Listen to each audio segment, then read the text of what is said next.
మీ మోకాల నొప్పులకు ఎటువంటి సర్జరీ లేకుండా ఎపియాన్ పెయిన్ క్లినిక్ అందిస్తున్న అత్యాధునిక చికిత్స. సర్వైకల్ క్యాన్సర్ అంటే గర్భసంచి ముఖద్వారంలో వచ్చేటువంటి ఒక రకమైన క్యాన్సర్. ఇది వరకు అది మహిళల్లో మోస్ట్ కామన్ క్యాన్సర్ లాగా ఉండేది. ఇప్పుడు బ్రెస్ట్ క్యాన్సర్ తర్వాత cervical cancer most common cancer. Cervical cancer ఎందుకు వస్తుంది అంటే ఇది వరకు మనకు రీజన్స్ తెలియకుండా ఉండేవి. అంటే మల్టిపుల్ రీజన్స్ వల్ల, మల్టిపుల్ సెక్షువల్ పార్ట్నర్స్ వల్ల, ప్లస్ అన్హైజెనిక్ హ్యాబిట్స్ వల్ల వచ్చేటువంటిదని మేము అనుకునేవాళ్ళం. కానీ ఆఫ్ లేట్ మనకు తెలిసింది ఏంటంటే ఇది హెచ్పివి వైరస్ నుంచి వచ్చేటువంటి ఒక ఇన్ఫెక్షన్ వల్ల చాలా ఇయర్స్ ఈ ఇన్ఫెక్షన్ సర్విక్స్ లో ఉండి కొంతమందికి ఇన్ఫ్లమేషన్ వచ్చి అది సర్వైకల్ క్యాన్సర్ గా మారచ్చు అని ఇప్పుడు తెలిసింది. సో హెచ్పివి అంటే అదొక ఇన్ఫెక్షన్. హెచ్పివి వైరస్ అంటే అదొక ఇన్ఫెక్షన్. అది ఎలా వస్తుందంటే న్యాచురల్ గా కూడా నార్మల్ గా యంగర్ ఏజ్ లో 20s లో, బిలో 20s లో ఇనిషియల్ సెక్షువల్ కాంటాక్ట్ ద్వారా రావచ్చు. లేకపోయినా some times because of normal day to day activities and unhealthy habits ఒక్కొక్కసారి రావచ్చు. ఈ వైరస్ అనేది ఇనిషియల్ గా వచ్చినప్పుడు ఏసిమ్టమాటిక్ గా ఉంటుంది, అంటే ఏమి సిమ్టమ్స్ ఉండవు. కానీ చాలా ఇయర్స్ ఈ వైరల్ ఇన్ఫెక్షన్ ఉంటే సర్విక్స్ అంటే గర్భసంచి ముఖద్వారంలో ఒక రకమైన ఇన్ఫ్లమేషన్ అండ్ ఇన్ఫెక్షన్ కాజ్ చేస్తూ మెనీ ఇయర్స్ తర్వాత 20-30 ఇయర్స్ తర్వాత ఇది సర్వైకల్ క్యాన్సర్ వచ్చే అవకాశం ఉంది. అండ్ ఇది చాలా రీసెర్చ్ తర్వాత మేము తెలుసుకున్నాం. ఇప్పుడు ఆ ఫ్యాక్ట్ తెలిసినందువల్ల చాలా యూజ్ ఉంది. ఎందుకంటే హెచ్పివి వ్యాక్సినేషన్ అనేటువంటివి వచ్చేసాయి. అంటే ఈ ఇన్ఫెక్షన్ రాకముందే ఈ ఇంజెక్షన్ తీసుకుంటే, అంటే ఈ వ్యాక్సినేషన్ తీసుకుంటే మనకు ఎలాగా పోలియోకి, స్మాల్ పాక్స్ కి వ్యాక్సినేషన్ ఉండేదో ఇప్పుడు హెచ్పివి కూడా వ్యాక్సినేషన్ అనేది వచ్చింది. ఇది ఎవరికి రికమెండెడ్ అంటే యంగ్ గర్ల్స్ 13 to 18 ఇయర్స్. ఇప్పుడు ఇన్ఫాక్ట్ ఆ ఏజ్ కన్సిడరేషన్ కూడా పెంచేశారు, అంటే 20-25 వరకు కూడా తీసుకోవచ్చు. వీరికి మార్కెట్ లో గార్డసెల్ 9 అనేటువంటి వ్యాక్సిన్ అవైలబుల్ ఉంది. అది హెచ్పివి స్పెసిఫిక్ వ్యాక్సిన్. అది 3 doses తీసుకున్న తర్వాత మోస్ట్లీ హెచ్పివి వైరస్ ఇన్ఫెక్షన్ రాకుండా ఇది ప్రివెంట్. ఇప్పుడు మేల్స్ కూడా సజెస్ట్ చేస్తున్నారు, ఎందుకంటే ఈ HPV virus only cervical cancer కాదు, penile cancers plus throat cancers అటువంటి క్యాన్సర్స్ కూడా లింక్డ్ ఉందని. సో మీరు ఏం తెలుసుకోవాలంటే అన్ని క్యాన్సర్స్ కి వ్యాక్సినేషన్ లేదు, కానీ కొన్ని క్యాన్సర్స్ కి, అంటే సర్వైకల్ క్యాన్సర్ కి వ్యాక్సినేషన్ ఉంది కాబట్టి, ప్లస్ మనకు ఆ ఇన్ఫెక్షన్ సెట్ ఇన్ కాకముందే వెరీ ఈజీలీ అవైలబుల్ వ్యాక్సినేషన్ ఎక్కడైనా తీసుకోవచ్చు. మీరు గైనకాలజిస్ట్ కానీ ఆంకాలజిస్ట్ కానీ కన్సల్ట్ చేసి తీసుకోవచ్చు. ఖచ్చితంగా this is something everyone should be aware of. First point. Second thing, ఒకవేళ సర్వైకల్ క్యాన్సర్ మనం సస్పెక్ట్ చేయాలి లేదంటే ఎప్పుడు మనం గైనకాలజిస్ట్ దగ్గరకు వెళ్ళాలి అంటే వెరీ సింపుల్. మనము నార్మల్ సెక్షువల్ లైఫ్ లో అనుకోకుండా బ్లీడింగ్ వస్తుంది, నార్మల్ పీరియడ్స్ టైంలో కాకుండా వేరే టైంలో కూడా బ్లీడింగ్ వస్తుంది, లేదంటే క్రానిక్ డిశ్చార్జ్ వస్తుంది కింది వైపు నుంచి, ఖచ్చితంగా గైనకాలజిస్ట్ దగ్గరికి వెళ్ళాలి. వారు అవసరం పడితే బయాప్సీ చేస్తారు. ఆ బయాప్సీలో ఒకవేళ సర్వైకల్ క్యాన్సర్ వచ్చింది అనుకోండి, వెంటనే ఆంకాలజిస్ట్ దగ్గరికి ట్రీట్మెంట్ కోసం వెళ్ళాలి. సిమ్టమ్స్ చాలా సటిల్ గా ఉంటాయి. అంటే పీరియడ్స్ మంత్ బ్లీడింగ్ వస్తుంది, కొంతమందికి నార్మల్ గా వేరే టైంలో కూడా బ్లీడింగ్ రావచ్చు, చాలా మంది ఇగ్నోర్ చేయొచ్చు. But don't ignore intermenstrual bleeding. ఇంకోటి క్రానిక్ డిశ్చార్జ్, కాన్స్టెంట్ గా వాటర్ వస్తూ ఉంటుంది, పస్ వస్తూ ఉంటుంది, స్మెల్ వస్తూ ఉంటుంది. సో దీస్ ఫ్యాక్టర్స్ ఎప్పుడు ఇగ్నోర్ చేయకండి. 80% of the time non cancer ఉండొచ్చు, ఏదైనా ఇన్ఫెక్షన్ వల్ల ఉండొచ్చు, కానీ ఆ 20% మనం డిటెక్ట్ చేస్తే అర్లీగా we can treat or cure it. So మనం క్యూర్ గురించి మాట్లాడుకుంటే ఫస్ట్ స్టెప్, ఒకవేళ అది సర్వైకల్ క్యాన్సర్ అని డయాగ్నోజ్ అయిన తర్వాత మనం కొన్ని టెస్ట్ చేస్తాం. మెయిన్ టెస్ట్ వచ్చేసి ఎంఆర్ఐ అంటే మనకి ఎంతవరకు లోకల్ గా ఆ సర్విక్స్ గర్భసంచి ముఖద్వారం నుంచి బయటికి ఎంత స్ప్రెడ్ అయింది తెలియడానికి ఒక ఎంఆర్ఐ టెస్ట్. బాడీలో ఎక్కడైనా లంగ్ గానీ, బోన్ గానీ, లివర్ గానీ స్ప్రెడ్ అయిందా లేదా తెలుసుకోవడానికి ఒక పెట్ సిటీ అనేది చేస్తాం నార్మల్. ఇది చేసిన తర్వాత చాలా తక్కువ స్టేజ్, చిన్న స్టేజ్ లో ఉంది, ఎక్కడికి స్ప్రెడ్ కాలేదు అన్నప్పుడు నార్మల్ గా సర్జరీ సజెస్ట్ చేసి క్యూర్ చేస్తాం. లేదు కొంచెం లోకలీ అడ్వాన్స్డ్ గా ఉంది, అంటే అక్కడ నుంచి కొంచెం సైడ్ కి పాకింది అంటే కీమోథెరపీ ప్లస్ రేడియేషన్ అనేటువంటిది కాంబినేషన్ లో ఇస్తాం. లేటర్ స్టేజెస్ లో స్టేజ్ 4 లో చాలా చోట్ల స్ప్రెడ్ అయిందంటే యూజువలీ ఓన్లీ కీమోథెరపీ అనేటువంటిది మనం సజెస్ట్ చేస్తుంటాం. కానీ మీరందరూ గుర్తుపెట్టుకోవాల్సిన ఏంటంటే చాలా తక్కువ క్యాన్సర్స్ కి వ్యాక్సినేషన్ ఉంది, and cervical cancer very common cancer, దానికి వ్యాక్సినేషన్ అనేది ఉంది.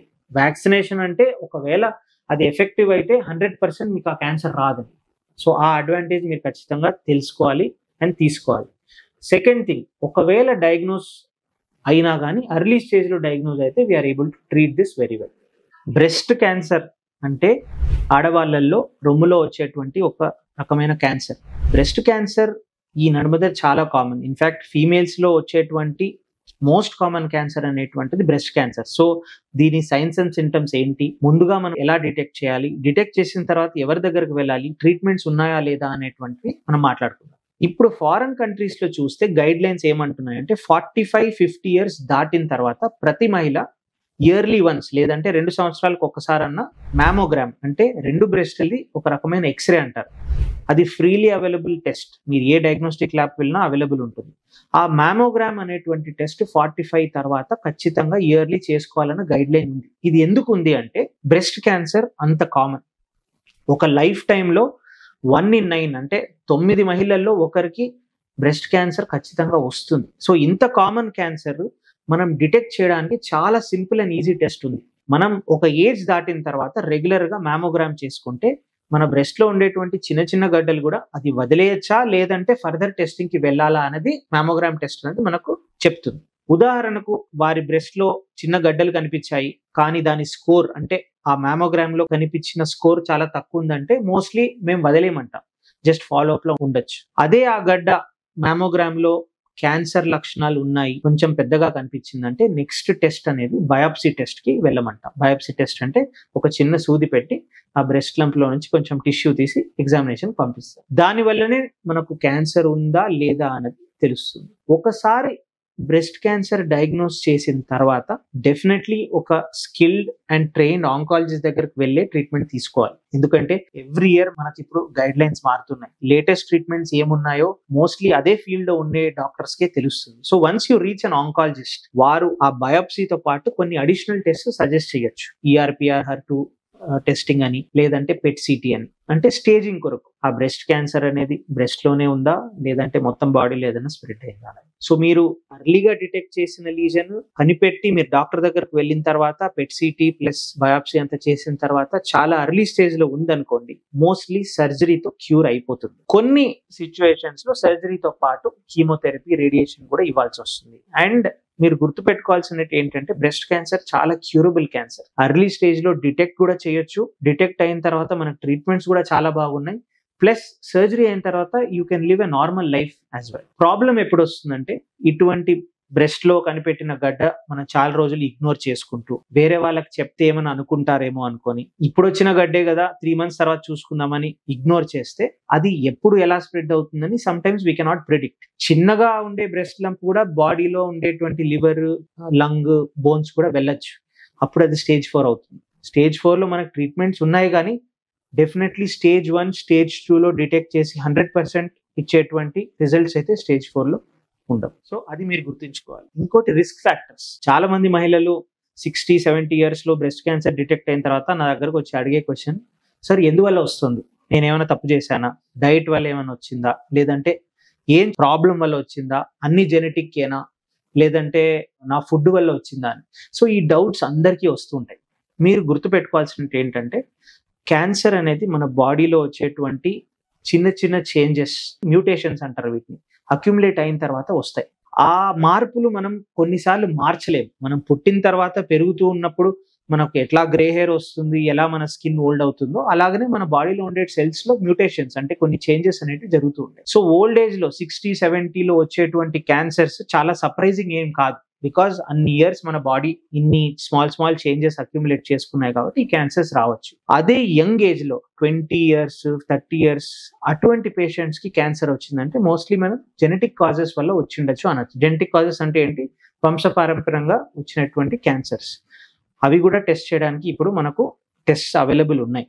ఒకవేళ ఓల్డర్ పేషెంట్స్ లో వచ్చినటువంటి అయితే ట్రీట్మెంట్ యూజువల్లీ సజెస్ట్ చేస్తాం. యంగ్ ఏజ్ లో వచ్చినటువంటి అయితే ట్రీట్మెంట్ అదే ట్రీట్మెంట్, కానీ వారికి జెనెటిక్ టెస్టింగ్ కూడా చేసుకొని వారి పిల్లల్లో, ఫ్యామిలీ మెంబర్స్ లో ఉందా లేదా మనం యూజువల్ గా డిటెక్ట్ చేస్తాం. మన కంట్రోల్లో పార్షియల్ గానే ఉంటుంది. ఈ జెనెటిక్ చేంజెస్, మ్యూటేషన్స్ అనేటువంటివి మన బాడీలో ఎప్పుడు జరుగుతుంటాయి. కానీ diet and lifestyle changes అంటే చాలా వెయిట్ ఉండడం, ఎక్కువ అన్హెల్తీ డైట్ తీసుకోవడం, ఎక్సర్సైజ్ లేకపోవడం, ప్లస్ చాలా ఆర్టిఫిషియల్ కెమికల్స్ కి ఎక్స్పోజ్ చేయడం, ఇవన్నీ కూడా క్యాన్సర్ కి లింక్ ఉంది. They are all called as carcinogens, అంటే క్యాన్సర్ కాజ్ చేసేటువంటి సబ్స్టెన్సెస్.